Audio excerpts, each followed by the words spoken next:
Ok, donc salut à toi, j'espère que tu vas bien aujourd'hui. Petite vidéo que j'ai déjà vue sur une autre vidéo d'un YouTuber qui est américain. Et cette fois-ci, je vais venir te l'expliquer avec quelques touches que j'ai améliorées. Donc c'est tout simple en fait, c'est des boutons comme ça, où quand tu passes la souris dessus, c'est uniquement en CSS et ça te permet de voir l'intégralité de la carte. Donc là pareil, et à chaque fois c'est une carte différente, tu peux voir notre histoire, nous contacter, etc. Informations.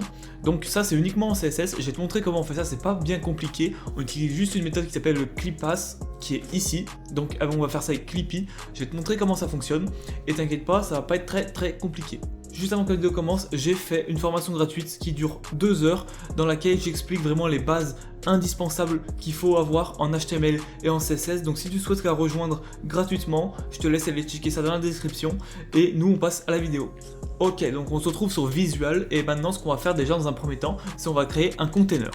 Donc on va faire un container dans lequel on va mettre, dans un premier temps, une carte, dans laquelle on va mettre un titre, donc par exemple notre histoire, tac, ou alors information, et après on va mettre un paragraphe, hop, tac, ok. Donc c'est bon, c'est tout bon là. Maintenant ce qu'on va faire, c'est qu'on va mettre notre container en position. D'abord, on va lui donner une longueur, donc 500 pixels, hauteur 300 pixels. Ok, super. Ce qu'on va faire, c'est on va aussi dire à notre card, hop, tac, d'avoir une hauteur de 100% et une largeur de 100%, et celle-ci on va la mettre en position absolute. Position absolute. Ok, donc t'inquiète pas si ça fait ça, c'est juste que j'ai pas mis position relative ici. Tac, voilà. En fait, pourquoi on va la mettre en position absolue? Parce qu'on va faire 3 cartes dans le même container et on va vouloir que les cartes en fait elles se superposent. Donc c'est pour ça qu'on fait ça, mais t'inquiète pas. Vu que notre container on l'a défini une taille, tout ça, il n'y a pas de souci à ce niveau là pour la position absolue. Ce qu'on va faire maintenant, c'est que le H1, je vais juste lui dire d'avoir un margin bottom de 10 pixels, même 20 pixels, ok. Et je vais aussi dire à ma carte d'avoir des paddings intérieurs de 20 pixels en haut, 80 pixels à droite, 20 pixels en bas et 20 pixels en bas. Ok, donc pour l'instant, rien de ouf, mais ce que je vais faire, c'est que déjà je vais lui mettre un background pour que tu puisses te rendre compte de ce qui va se passer. Je vais lui mettre un background, allez on va dire comme ça, ok. Et maintenant, je vais juste lui mettre des border radius, 10 pixels, je vais même faire ça je pense, dans le container. Non, bah je vais le faire ici, ok. Ce que je vais faire maintenant, c'est que je vais aller sur Clippy, et je vais prendre Circle ici. Je vais prendre Circle, je vais copier ça, ici en bas, la phrase en bas, et je vais venir la copier dans le card. Ok. Comme tu peux voir, on a un rond, et maintenant ce qu'on va faire, c'est qu'on va venir jouer avec ça. Tac, sur le rond, on va lui mettre 10%, hop, et on va venir le mettre dans le coin supérieur droit. Donc on monte. Voilà, on va le mettre à peu près comme ça, on est à peu près dans le coin. Je vais juste réduire un peu le cercle, ça me paraît pas mal. Ce que je peux faire, c'est même encore le mettre encore plus dans le coin, tac. Faut pas qu'il soit coupé après non plus. On va peut-être le mettre à 92%. Et en hauteur, on va mettre 20%. C'est très bien comme ça. Tac. Hop, je vais encore peut-être le décaler, j'aime bien quand c'est bien fait, donc... Ok, ça je vais venir le copier maintenant, hop, ici. Donc là on a la taille du cercle et là sa position sur l'axe X et Y. Ce que je vais faire, c'est que ça je vais juste y copier. Tac, je vais supprimer tout sauf le clip qui est ici. Et là je vais mettre NTH child 1, parce qu'on aura plusieurs cards. Donc tac, je vais mettre ça là. Et après quand on aura plusieurs, je mettrai 2, 3 et 2 et 3. Et puis voilà. Donc là, c'est parfait, on a notre rond. Et maintenant, ce qu'on va dire, c'est que quand on va, tac, over, hop, on va supprimer ça. Et ça va passer à 70%. Donc tu peux voir que ça fonctionne plutôt bien. Maintenant, ce qu'il faut faire, c'est mettre une transition. Donc pour faire ça, on va dire dans card ici, transition 0,5 avec un easy out. Donc tu peux voir que ça fonctionne. Ce qu'on va mettre, c'est transition, on va mettre transition vraiment pour mettre une transition qu'à ça. Et tu peux voir que ça fonctionne plutôt bien dans un premier temps. Ok, donc ce qu'on va pouvoir faire maintenant, c'est dans un deuxième temps mettre un curseur pointeur pour avoir la main qui passe dessus. Donc tu peux voir que ça fonctionne plutôt bien, déjà moi j'aime bien comme ça. Maintenant ce qu'on va pouvoir faire, c'est dire à notre card ici, tac, card, de se démultiplier. Donc tu peux voir que c'est pas grave si jamais ça fait ça. Ce qu'on va faire nous, c'est qu'on va dire, hop, notre carte 2 et notre carte 3, il faut lui mettre aussi un clip pass, sinon bah, on voit la carte entière comme ça, et elle n'est pas dans un petit rond. Donc on enregistre, et là en fait tout sera dans un petit rond. Tu peux voir que les trois vont être superposés.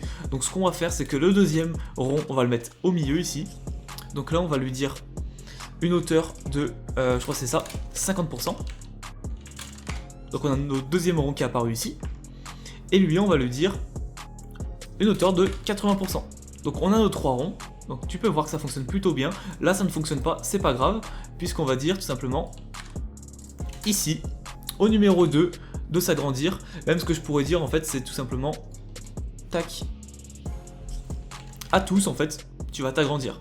Donc tu peux voir que déjà là ça fonctionne, information ici. Bon, on a mis les mêmes informations de partout, donc si là je mets par exemple nous contacter, et là je mets notre histoire. Donc là on a bien information, nous contacter, notre histoire. Donc tu peux voir que ça fonctionne plutôt bien. Ce qu'on va dire aussi, c'est qu'on va dire à notre card qui est là, on va la prendre. On va dire before, donc on va lui faire un pseudo élément. On va lui mettre un content pour l'instant vide, une position absolue comme ça. Ce qu'on va dire maintenant, ça va être très simple, c'est qu'on va dire d'aller sur Font Awesome. Donc je te laisse copier cette phrase, tu la copies dans le header ici, et on va venir dire qu'on va mettre des symboles, simplement des icônes dans les ronds. Donc si tu ne copies pas cette phrase, ça ne marchera pas. Viens pas me dire en commentaire, je comprends pas, j'arrive pas à voir les icônes, ça ne fonctionne pas. Si tu ne copies pas cette phrase et en plus si tu fais une faute dedans, tout ça ne marchera pas pour les icônes. Maintenant ce qu'on va faire, c'est qu'on a dans un premier temps information, donc là on va mettre information. Donc voilà, on peut mettre soit un i, je vais mettre ce i par exemple. Là ce qu'on va faire, c'est qu'on va copier le petit code F129 ici.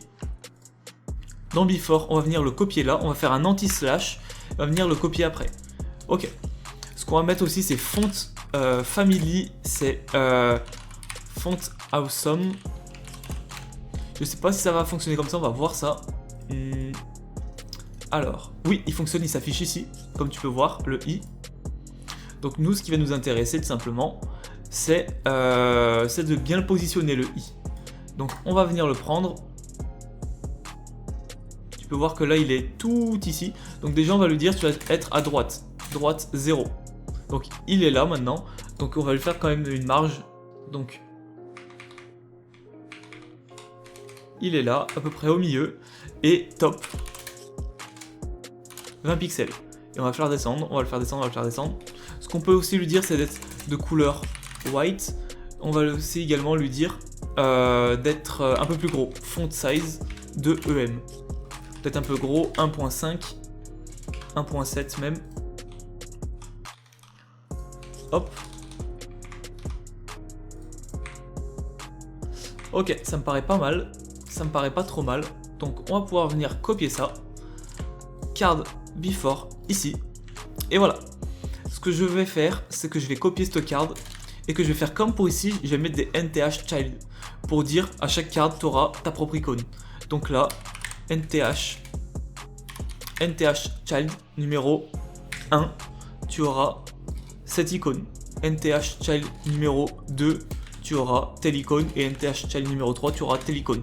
Ce que je vais faire aussi, c'est que je vais supprimer du coup ça ici, et les positions aussi, parce que elles seront propres en fait à chaque icône. Donc là pour l'instant dans le 1, tu auras cette position. Dans le 2, tu auras un top 50% pour être pile au milieu. Donc comme tu peux voir, il est quasiment au milieu. Pour le faire remonter, il suffit de mettre un transform translate et on le fait remonter de sa moitié vers le haut, donc il se recentre. Et pour lui, tac, si je mets un bottom, je ne sais pas si ça va fonctionner, bottom 20%, bottom on va mettre 51 pixels pour voir ce que ça donne. Ça paraît pas trop mal, 55, ouais, ok. Donc maintenant, on va changer les icônes. Donc là, c'est nous contacter. Donc il faut mettre un truc de contact. Hop. Contact. Bon. Email, bon, on va mettre email. Hop. On va mettre ça, par exemple. Hop. On copie ici. Et là, on va mettre... c'est quoi? C'est notre histoire. Donc, notre histoire. History, est-ce que je vais tomber sur quelque chose d'intéressant? Ouais, on va remettre ça. Hop. Tac. Et je copie ici. Il se peut que les icônes se décalent en fonction de leur taille. Comme tu peux voir ici, c'est pas grave. On va réajuster tout ça. Donc, tac, tac. Ici, on va mettre 32 pixels par exemple. 30. 28. Ok, pas mal. Et maintenant, ce qu'on peut faire, c'est tout simplement dire à nos icônes de disparaître quand on les hover. Donc quand on va les hover, alors card hover, on va dire à nos icônes qui sont des pseudo-éléments, donc before. D'ailleurs, il va même falloir mettre ça. Color, transparent. Alors pourquoi ça fonctionne pas? Card before hover, j'ai oublié 2 points ici, je pense. Est-ce qu'il faudrait pas que j'y mette avant? Ouais, ok, il faudrait que j'y mette avant. Ce que je vais faire maintenant, c'est que je vais aussi dire zindex 99, au moins quand on va hover. Pourquoi ça fonctionne pas? Quand on va hover... Pardon, parce que j'ai mis dans le before. Ce que je vais dire, c'est je vais enlever zindex ici et je vais le mettre là, tout simplement, dans le card hover directement. Quand on va hover, ça va passer sur les autres cercles. Donc comme tu vois, on voit plus les autres icônes. C'est exactement ce qu'on veut. C'est parfait. Ce que je peux faire aussi, c'est simplement changer la couleur quand on ouvre la card. Donc quand on ouvre la card hover, je vais me mettre juste en dessous. Card hover. NTH child numéro 1. Hover. Je peux dire, imaginons je mets background red ici, tu peux voir que ça change bien de couleur. Donc maintenant j'ai juste à dire de mettre une transition. Je vais mettre une transition,